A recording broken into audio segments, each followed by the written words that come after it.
Good morning. Chapter चल रहा था देखो 16 स्टीरियोकेमिस्ट्री, ठीक है, त्रिविम रसायन। बात की थी त्रिविम रसायन में मुख्य रूप से किसको पढ़ेंगे, समायोगिता, ठीक है। सो दो प्रकार की समायोगिता की बात कर ली थी, संरचनात्मक और त्रिविम समायोगिता, ठीक है। संरचनात्मक सिलेबस में नहीं है। बात कर रहे थे त्रिविम समायोगिता की। त्रिविम समायोगिता को कितने भागों में बांट दिया था, दो भागों में, एक तो विन्यासी समायोगिता और एक संरूपण समायोगिता। फिर विन्यासी समायोगिता को वापस कितने भागों में बांटा था, दो भागों में, एक तो ज्यामितीय समायोगिता और एक प्रकाशिक समायोगिता, ठीक है। संरूपण समायोगिता का कोई अलग से प्रकार नहीं, एक ही प्रकार की है, ठीक है। सोहार्स और न्यूमान के अकॉर्डिंग देखेंगे तो देखो विन्यासी समायोगिता स्टार्ट की थी। विन्यासी समायोगिता कितने प्रकार की थी अपने पास, दो प्रकार की, ज्यामितीय और प्रकाशिक। उसमें स्टार्ट की थी सबसे पहले ज्यामितीय समायोगिता। ज्यामितीय या ज्यामितीय समायोगिता। ज्यामितीय समायोगिता की लिए बात कर ली थी। देखो क्या कहा था कि ऐसी समायोगिता जिसमें अणुसूत्र और संरचना सूत्र तो कैसे हो, समान हो, ठीक है, लेकिन उनकी त्रिविम में व्यवस्थाएं कैसी हो, भिन्न हो, त्रिविम समायोगिता थी। ज्यामिति की बात कर रहे थे, शर्त देखी थी ज्यामितीय समायोगिता के लिए कि एक तो कार्बन कार्बन के बीच में या जो भी यौगिक है, कार्बन नाइट्रोजन है, कार्बन कार्बन है, उनके बीच में क्या होना चाहिए, द्विआबंध, डबल बॉन्ड उपस्थित होना चाहिए, ठीक है। दूसरी शर्त क्या थी मेन, कि जो डबल बॉन्ड से द्विबंध से जो परमाणु जुड़े हुए हैं, चाहे कार्बन कार्बन है, कार्बन नाइट्रोजन है, ठीक है, जो भी है ऑक्सीजन में इनमें, तो यहाँ इनके जो प्रतिस्थापी समूह है, जैसे ए इधर क्या होना चाहिए, बी, यानी जो प्रतिस्थापी समूह है वो कैसे होने चाहिए, भिन्न भिन्न होने चाहिए। कैसे होने चाहिए, भिन्न भिन्न होने चाहिए, ठीक है। तो द्विबंध उपस्थित होना चाहिए। द्विबंध के जो परमाणु हैं उनसे जो प्रतिस्थापी परमाणु या समूह जुड़े हुए हैं वो कैसे होने चाहिए, भिन्न होने चाहिए, ठीक है। फिर बात कर लीजिए वो एकल बंध है। एकल बंध में मुक्त घूर्णन क्या था, संभव था, क्योंकि कितनी ऊर्जा की आवश्यकता है, 3 से 15, ठीक है, जो हमें कहाँ प्राप्त हो जाती है, कमरे के साथ। लेकिन यदि डबल बॉन्ड की बात की जाए तो सिग्मा और पाई बंध, इस पाई बंध के कारण मुक्त घूर्णन संभव नहीं था। यानी कौन सा घूर्णन होगा, अवरुद्ध घूर्णन। कौन सा घूर्णन हो जाएगा, अवरुद्ध घूर्णन। तो ये था, देखो इसकी एक ओलपिन लगाते बीच में, तो इसमें घूर्णन उपस्थित होगा, घूमेगा इस अक्ष के चारों ओर। लेकिन मान लो दोनों तरफ से ओलपिन लगा दी जाए, एक तरफ सिग्मा बॉन्ड एक तरफ पाई बॉन्ड, तो इसमें मुक्त घूर्णन संभव नहीं था। फिर बात करेंगे, देखो आप एक लाइन पढ़ी थी कल, नोट में डाल रखा था, देखो ये कि समपक्ष को विपक्ष में, यानी सिस ट्रांस में और ट्रांस सिस में परिवर्तित नहीं हो सकता। सामान्य परिस्थिति की बात करें तो सिस ट्रांस में और ट्रांस सिस में परिवर्तित नहीं हो सकता। क्यों, क्योंकि वहां दो बंध उपस्थित है, एक सिग्मा और एक पाई, और इस पाई बंध के कारण मुक्त घूर्णन कैसा है, संभव नहीं है। यानी जब तक डबल बॉन्ड रहेगा, पाई बंध रहेगा, सिस ट्रांस में चेंज नहीं हो सकता और ट्रांस सिस में चेंज नहीं हो सकता। अब दोनों में अंतर परिवर्तन कैसे किया जाए, यानी सिस को ट्रांस में चेंज करें और ट्रांस को सिस में चेंज करें। तो देखो सामान्य कंडीशन की बात करते हैं तो सिस ट्रांस में और ट्रांस सिस में चेंज नहीं होगा। क्यों, क्योंकि डबल बॉन्ड है, पाई बंध है, तो मुक्त घूर्णन संभव नहीं है। लेकिन मान लो सिस को ट्रांस में चेंज करना है या ट्रांस को सिस में चेंज करना है, तो ताप दिया जाएगा 100 किलो जूल पर मोल की ऊर्जा मिल जाएगी। 62 भी मिल सकती है, अलग अलग मिलती हुई है दो जगह। 100 किलो जूल पर मोल की ऊर्जा देंगे, ताप देंगे, तब पाई बंध क्या हो जाएगा, टूट जाएगा। सिग्मा बंध में तो मुक्त घूर्णन संभव था, लेकिन पाई बंध में मुक्त घूर्णन संभव नहीं था। अब यदि अपने को सिस को ट्रांस में चेंज करना है, ट्रांस को सिस में चेंज करना है, तो इस पाई बंध को तोड़ना पड़ेगा। पाई बंध को तोड़ने के लिए कितनी ऊर्जा की आवश्यकता है, 100 किलो जूल पर मोल। तो चाहे सिस हो या ट्रांस हो, मान लो सिस को ट्रांस में चेंज कर रहे हैं, तो सिस को कितनी ऊर्जा दी जाए,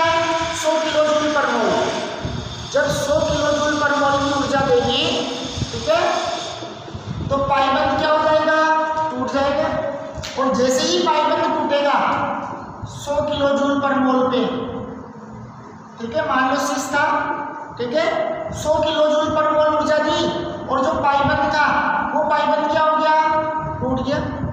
अब सिस किसमें चेंज हो सकता है, ट्रांस में, क्योंकि सिग्मा बंध में मुक्त घूर्णन संभव है, ठीक है। तो सिस का ट्रांस में, ट्रांस का सिस में अंतर परिवर्तन सामान्य तरीके से नहीं हो सकता, क्योंकि डबल बॉन्ड है, पाइबंद है, मुक्त घूर्णन संभव नहीं है। तो जो द्विबंध वाला परमाणु है उसको कितनी ऊर्जा दी जाए, 100 किलो जूल पर मोल। जब 100 किलो जूल पर मोल की ऊर्जा देंगे तो पाइबंद क्या हो जाएगा, टूट जाएगा।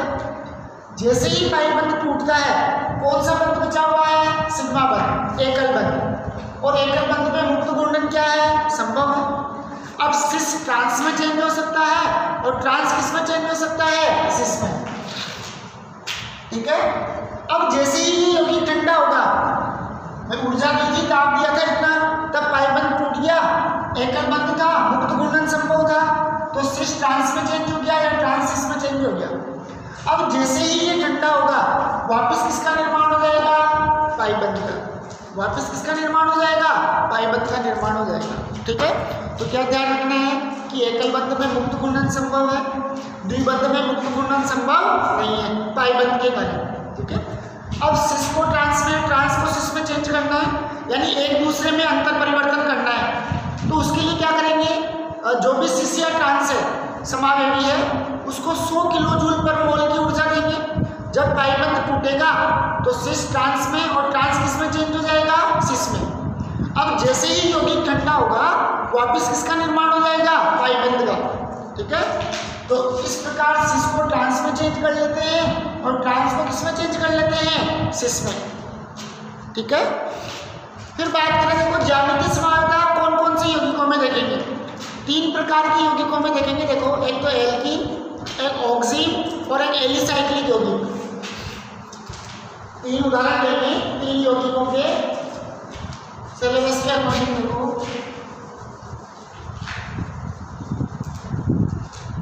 एक तो किसमें देखेंगे, देखो एल्कीन में, एक देखेंगे ऑक्सीन में और एक देखेंगे एलिसाइक्लिक यौगिक।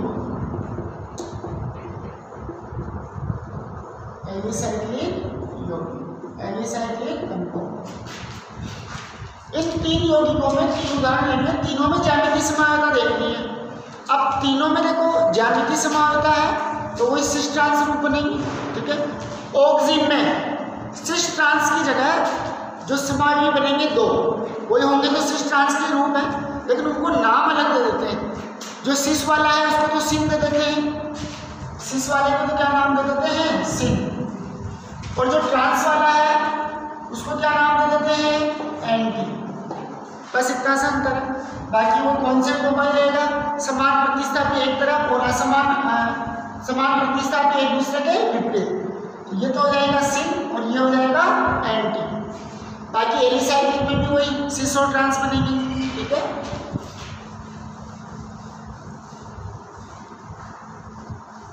तो देखो, सबसे पहले बात करें एल्कीन की, ठीक है। सबसे पहले उदाहरण लेते हैं, देखो एल्कीन का। अब देखो एल्कीन है तो पहली शर्त कंप्लीट होगी। फर्स्ट कंडीशन क्या थी कि यौगिक में क्या उपस्थित होना चाहिए, डबल बॉन्ड, द्विआबंध उपस्थित होना चाहिए। तो एल्कीन में क्या उपस्थित होगा, डबल बॉन्ड उपस्थित होगा, ठीक है, पहली शर्त मान्य है। दूसरी, इनके जो डबल बॉन्ड वाले कार्बन में जो प्रतिस्थापी हैं वो कैसे होने चाहिए, भिन्न भिन्न होने चाहिए, ठीक है। तो पहले एल्कीन में बात करें, देखो बाकी 2 में देखेंगे फिर बाद में। दिया हुआ देखो, यदि दोनों कार्बन के समान समूह एक ही दिशा में हो, जैसे मान लो C double bond C, X X Y Y, ये तो कौन सा रूप होगा, सिस, ठीक है। यदि दोनों कार्बन के समान समूह, अब देखो या तो इस अक्ष के अकॉर्डिंग देख लो या इस अक्ष के अकॉर्डिंग देख लो। एक ही तल की बात करें तो Y Y, ठीक है। तो दोनों में से कैसे भी देखें, तो देखो यदि समान प्रतिस्थापी है या समान समूह है द्विबंध वाले कार्बन पर, और वो दोनों समान समूह एक ही दिशा में विन्यासित है तो सिस रूप बनेगा, ठीक है। तो कौन सा रूप बन जाएगा भाई? ट्रांस एक्स, ठीक है, एक्स वाई वाई। कौन सा बनेगा? सिस बनता है, ठीक है। अलग अलग कार्बन में देखिए, एक बनेगा C double bond C X, ठीक है, ये वाई। यहाँ से मैं वाई को ऊपर ले लूँ, एक्स को नीचे ले लूँ, ठीक है। तो एक ही दिशा में कौन विन्यासित है? असमान समूह। तो ये कौन सा बन जाएगा? ट्रांस, ठीक है। तो समान समूह एक तरफ है तो सिस का निर्माण होगा, और असमान समूह एक तरफ है तो किसका निर्माण हो जाएगा? ट्रांस का, ठीक है। समकक्ष और विपक्ष। उदाहरण देखिए, देखो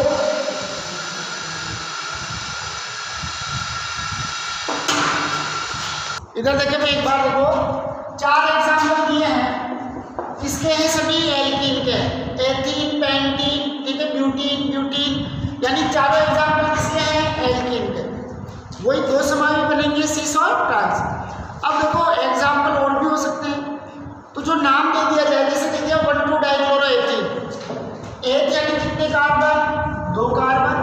ईन यानी दोनों के बीच में क्या आएगा? Double bond. अब 1,2 डाइक्लोरो यानी पहले और दूसरे दोनों पर क्या जुड़ा हुआ है? क्लोरीन। बची हुई संयोजकता किससे पूर्ण कर दें? हाइड्रोजन से। मैंने लगा दिया H H। अब समान समूह एक तरफ में दिए तो क्या बन गया? सिस। अब केवल एक तरफ वाले में चेंज कर लो, यानी C डबल बॉन्ड C, ये ClH, इसको ऐसा कैसे रहने दो, यहाँ मैं H को ऊपर ले जाऊं, Cl को नीचे ले, तो किसका निर्माण हो जाएगा? ट्रांस का। तो जो नाम दिया है पहले उसका सूत्र बनाएंगे, ठीक है। जब संरचना सूत्र बन जाएगा तो सिस और ट्रांस आसानी से बन जाएंगी, ठीक है। तो बनाए देखो तीनों में, फर्स्ट वाला को क्लियर कर दिया, देखो 1,2 डाइक्लोरोएथीन के 2 बना दिए, सिस और ट्रांस, ठीक है। सेकंड, थर्ड और फोर्थ के बनाए, देखो इधर एक बार मिला लेना भाई। 2 पेंटीन, पेंट यानी कितने कार्बन? 5 कार्बन। 2 पेंटीन यानी पेंट 2 ईन, डबल बॉन्ड कहाँ है? दूसरी स्थिति पर। अब चाहे इधर से दूसरी स्थिति या इधर से, मैंने यहाँ से ले ली, तो ये फर्स्ट, सेकंड, थर्ड, फोर्थ और फिफ्थ। दूसरी स्थिति पर क्या आ गया? ईन। अब बची हुई संयोजकताएं कौन पूरी कर दे? Hydrogen, CH3, CH, CH, CH2, CH3। किसको देखना है आपको? डबल बॉन्ड वाले को। तो सिस ट्रांस की स्थिति कहाँ से मिलेंगे? डबल बॉन्ड वाले से। तो C डबल बॉन्ड C, इस वाले कार्बन से C से ये डबल बॉन्ड से ये जुड़ गया। अब इसकी 2 संयोजकताएं कौन पूरी कर रहा है? एक तो CH3 और एक कौन पूरी कर रहा है? हाइड्रोजन। इस वाले कार्बन का नाम 2 संयोजकताएं तो डबल बॉन्ड से कंप्लीट होगी, एक कौन पूरी कर रहा है? H, और एक और पूरी कर रहा है CH2 CH3 लिख दो, या पूरे को क्या लिख दो? C2H5, एक ही बात है। तो देखो समान समूह एक तरफ है तो कौन सा समावेगी? सिस। अब यदि मैं हाइड्रोजन को ऊपर ले लूं, C2H5 को नीचे ले लूं, तो CH3 CH double bond CH C2H5 समान समूह विपरीत हो जाएंगे, तो कौन सा बन जाएगा? ट्रांस बन जाएगा, ठीक है। ये तो किसकी बात कर ली? 2 पेंटीन की। फिर बात करें तो ब्यूटीन डाइओइक अम्ल की।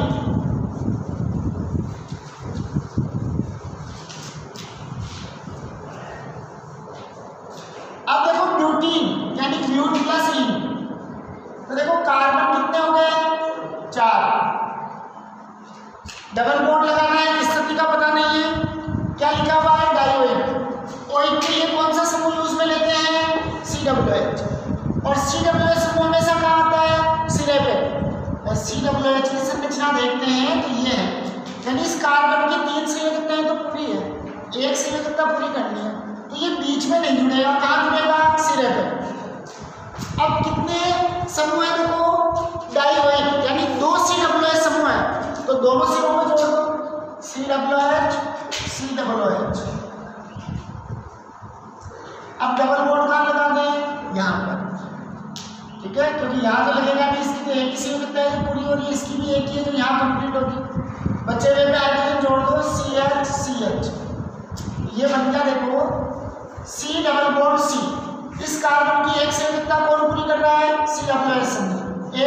कर रहा है? हाइड्रोजन। इस कार्बन की भी एक कौन पूरी कर रहा है? COH। एक कौन पूरी कर रहा है? हाइड्रोजन। ये तो कौन सा बन गया? सिस। H को ऊपर ले जाओ, COH को नीचे ले आओ। COH, CH double bond CH, COOH। ये कौन सा बन जाएगा? ट्रांस बन जाएगा। ठीक है, कौन सा बन जाएगा? ट्रांस बन जाएगा। और नाम भी दे देते हैं। देखो, यदि सिस वाला है तो सामान्य नाम क्या दे देंगे? मैलेइक अम्ल। क्या कह देते हैं? मैलेइक अम्ल। और ट्रांस वाला है तो क्या कह देते हैं? फ्यूमेरिक अम्ल। क्या कहेंगे? फ्यूमेरिक अम्ल कहेंगे। ठीक है, तो संरचना सूत्र बनाए। उसके बाद डबल बॉन्ड कौन सी स्थिति पे है, उन कार्बन के प्रतिस्थापी कौन कौन है, उसी से सिस ट्रांस बना लेंगे। बन जाएगा समपक्ष से तो मैलेइक अम्ल और विपक्ष से तो क्या हो जाएगा?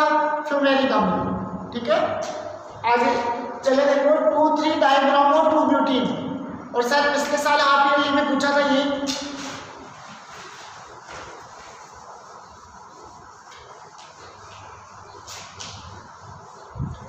तो ब्यूटीन है, देखो यानी कितने कार्बन हुए? 4 कार्बन। ठीक है, 2,3 डाइब्रोमो, ये 1 2 3 4, तो 2 पे भी ब्रोमो है और 3 पे भी क्या है? ब्रोमो। तो 2,3 डाइब्रोमो और 2 ब्यूटीन, यानी डबल बॉन्ड भी कहाँ है? दूसरी स्थिति पे, पहली और दूसरी।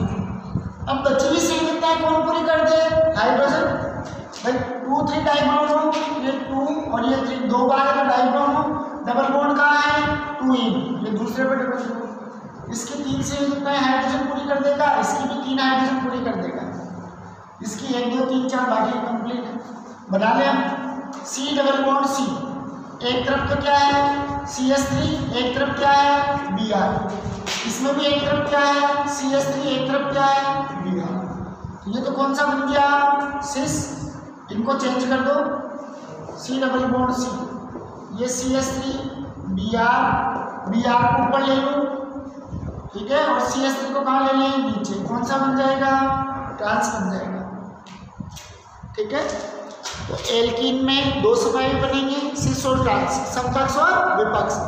यदि डबल बॉन्ड वाले कार्बन में समान समूह समान दिशा में है तो सिस, और समान समूह विपरीत दिशाओं में है तो ट्रांस का निर्माण हो जाएगा। ठीक है,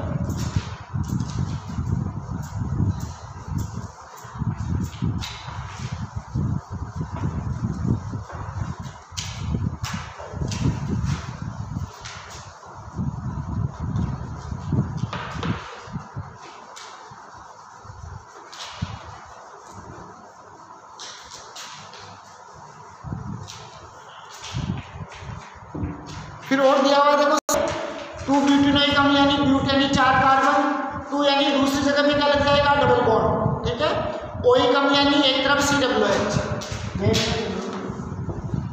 2 ब्यूटेनोइक अम्ल। ब्यूट यानी कितने कार्बन? 4 कार्बन। 2 यानी दूसरी जगह में क्या लगेगा? Double bond. ओइक है तो क्या आ जाएगा? COOH। चाहे इधर लगाए उधर लगाए, एक ही बात है सिरे पे। ठीक है, बस ये पहला, दूसरा, तीसरा, चौथा हाइड्रोजन से पूरी करते हैं। CH3 CH CH, तो C डबल बॉन्ड C। इसकी एक से कितना तो कौन पूरी कर रहा है? COOH। एक कौन पूरी कर रहा है? H। इसकी एक तो कौन कर रहा है? CH3। एक कौन कर रहा है? H। कौन सा बन जाएगा? सिस। ठीक है, इसी में एक में हाइड्रोजन को ऊपर ले लूँ और COOH को नीचे ले लूँ तो कौन सा बन जाएगा? ट्रांस बन जाएगा। इसका निर्माण हो जाएगा ट्रांस का। ठीक है,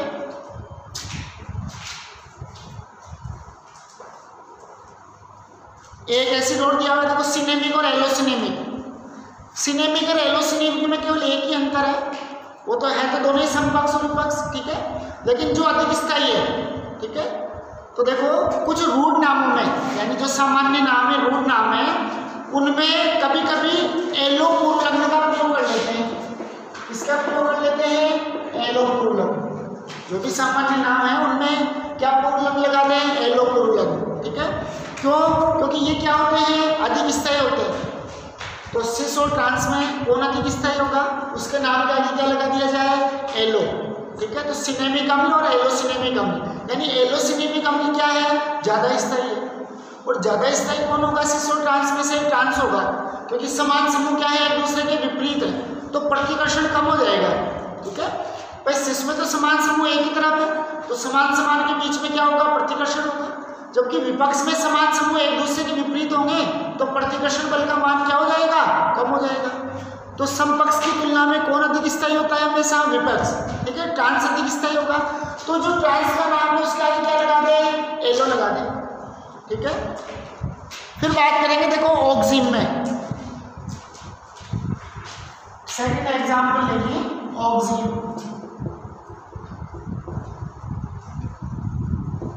अब देखो सबसे पहले ऑक्सीम है क्या, ठीक है। तो देखो ऑक्सीम का निर्माण होगा एल्डिहाइड और कीटोन, यानी जो कार्बोनिल समूह वाले यौगिक है, कार्बोनिल समूह वाले कौन है, एल्डिहाइड और कीटोन, जिनमें CO समूह उपस्थित है। तो दो प्रकार के ऑक्सीम का निर्माण हो सकता है, यदि एल्डिहाइड से ऑक्सीम बनता है तो एल्डोक्सीम, एल्डिहाइड से बनता है एल्डोक्सीम, और कीटोन से बनता है तो कीटोक्सीम, ठीक है।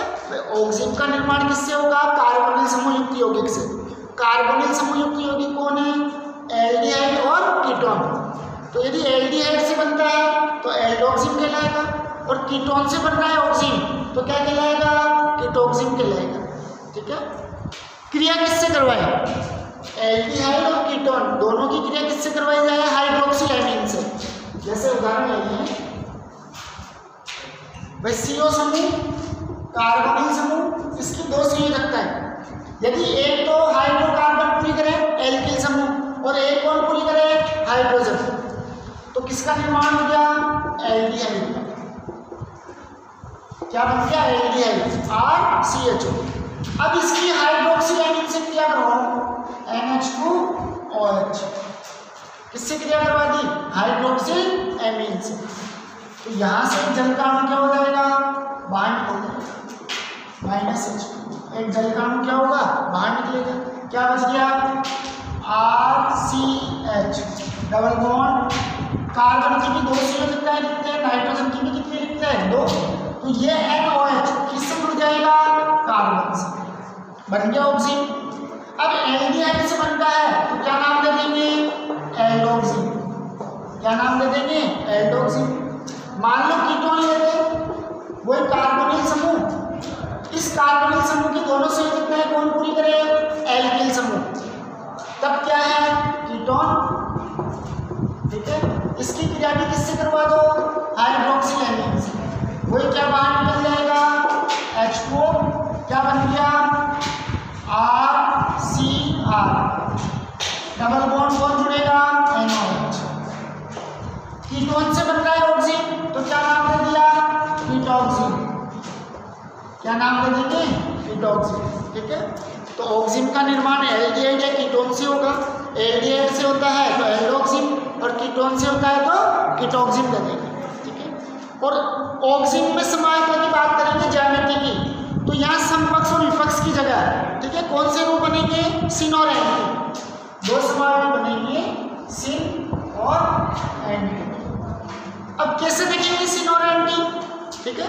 यदि OH समूह, ठीक है, और कार्बन का हाइड्रोजन समूह एक तरफ है, जैसे मान लो ये था